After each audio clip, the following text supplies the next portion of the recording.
Hai semuanya, saya Hilman dari sekolahcoding.com. Kali ini kita akan kenalan dengan Tailwind CSS.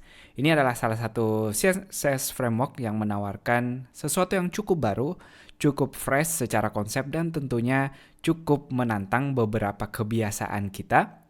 Ini dibuat oleh Adam Wathan. Adam Wathan sendiri cukup populer di kalangan komunitas Laravel. Dia pernah membuat course-course seperti Refactoring Collection, juga pernah membuat test-driven Laravel. Kali ini cukup berbeda, dia membuat Tailwind CSS yang areanya berada di bagian front-end atau CSS. Nah, di sini kita sudah pernah sebelumnya mengenal seperti Bootstrap atau ada juga Bulma dan beberapa framework CSS yang lain yang secara konsep mungkin terlihat seperti itu-itu saja. Kali ini Tailwind CSS benar-benar berbeda. Apa perbedaannya? Dia menyebutnya sebagai Utility First CSS Framework, di mana kita akan menggunakan nama kelas yang sangat mirip dengan nama asli dari properti CSS-nya itu sendiri. Seperti ketika kita mau membuat teks menjadi besar, kita menuliskan teks large, lalu kalau mau mengubah warnanya, teks, lalu warnanya, lalu gradasinya, atau membuat dia ada bulatan seperti ini, kita menggunakan kata rounded di sini. Nah, jadi nanti terasanya ketika teman-teman mulai mengetik cukup intuitif, teman-teman nggak perlu mengenal atau menghafal nama-nama baru lagi, tapi secara konsep tentu teman-teman sedikit tertantang di sini kebiasaannya. Nah, teman-teman juga bisa membaca di websitenya tailwindcss.com beberapa pendapat dari beberapa web developer. Sebagian besar mengatakan kalau awalnya sempat ragu. Itu sendiri juga yang saya rasakan cukup lama sampai saya baru mau mulai mencoba Tailwind CSS ini.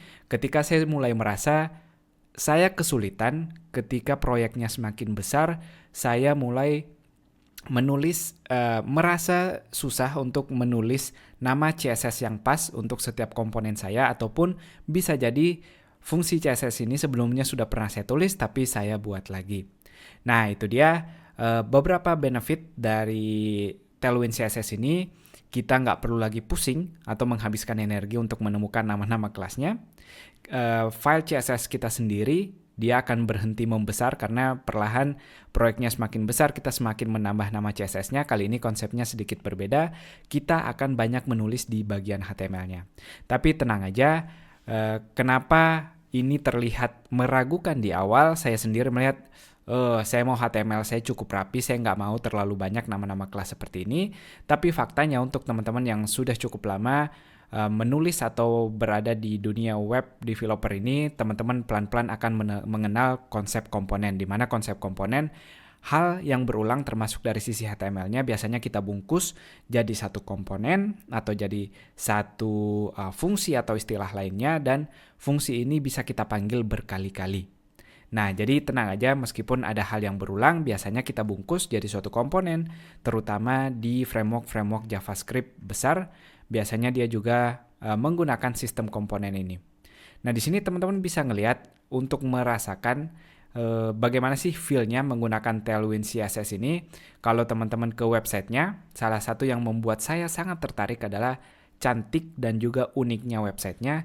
Dan yang kedua, jujur aja, ketika muncul versi Tailwind CSS 2, dia membuat sebuah trailer yang luar biasa seru untuk ditonton. Teman-teman bisa ngecek di Twitternya Tailwind CSS. Di promosi versi keduanya, saya baru ngelihat ada proyek yang cukup menarik membuat trailer atau membuat promosi videonya seperti ini untuk suatu framework. Di sini teman-teman bisa ngelihat gimana penggunaannya sekilas. Di beberapa framework JavaScript, teman-teman juga bisa ngelihat beberapa hal seperti dark mode yang ditawarkan. Dia juga ngasih tahu ini tetap bisa dikustomisasi, tenang aja, meskipun dia punya beberapa kelas yang sudah kita bentuk, kita tetap sangat fleksibel seperti CSS pada umumnya. Nah, jadi kalau teman-teman ragu itu wajar, saya pun sangat ragu di awal, tapi menurut saya sangat layak untuk teman-teman coba. Saya pribadi juga sangat suka dengan dokumentasinya. Teman-teman bisa ketik komen K di sini untuk mencari apapun yang teman-teman mau cari. Misalnya mau nyari background color, kita bisa dengan mudah mencarinya. Nah, jadi nanti kita akan bareng-bareng coba setup dan juga ngerjain proyeknya. Sedikit informasi untuk teman-teman yang mau coba menginstalnya, mungkin Kalau teman-teman baru belajar HTML CSS, di sini sedikit aneh atau kurang nyaman karena kita akan sedikit deal dengan file JavaScript atau package manager seperti npm. Jadi saya pun nggak begitu menyarankan kalau teman-teman baru di awal langsung menggunakan Tailwind CSS. Tentu teman-teman harus belajar konsep dasar dari HTML dan CSS dulu. Nanti teman-teman akan lebih nyaman setelah memahami konsep dasarnya baru pindah ke CSS framework seperti ini. Kita akan lihat untuk setupnya di bagian lainnya, tapi saya menyarankan silahkan teman-teman lihat-lihat dulu untuk merasakan feel atau merasakan atmosfer apa yang ditawarkan oleh Tailwind CSS ini. Itu dia, sampai jumpa.